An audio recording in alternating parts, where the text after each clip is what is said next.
Hi guys! Papunta nga pala ako dyan sa shoot ni Joy. Birthday shoot niya sa may Diamond Hill. Ayan, nasa MTR na ako. Papunta na ako sa Diamond Hill Station.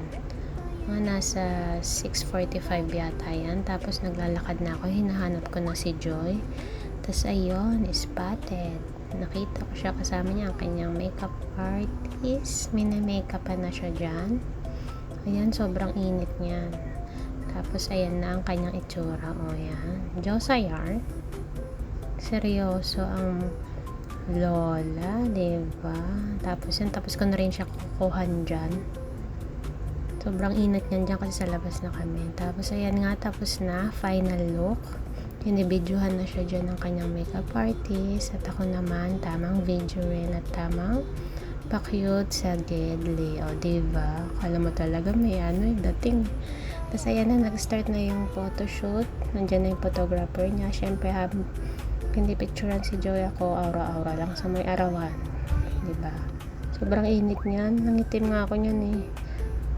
Sobrang tirik na ng araw kahit mga 9 o'clock na yan. Tapos hindi araw, pak, aura-aura lang ng lola. Tapos yun, after ng shoot, kumain kami dito ni Joy sa Dicos. Nag-order kami ng burger, chicken nuggets, french fries. So, ayan nga, ubos na.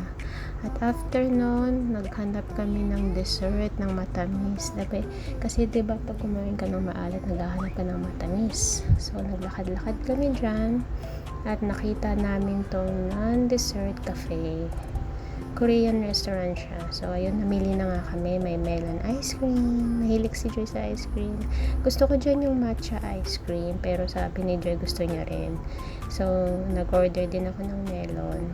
Share na lang kami para both namin matikman yung ice cream. So, ayan nga, nag-order na. For our dessert, melon ice cream at saka matcha chocolate ice cream.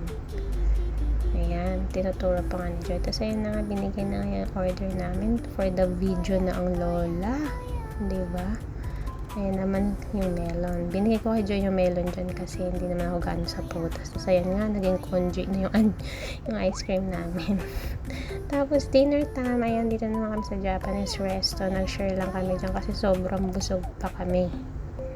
At ayan na nga, lumafang na kami. Hindi na rin namin naubos yan, kaya tinake out ko. So, ayan na nga, sobrang sarap. Thank you for watching, guys. Bye!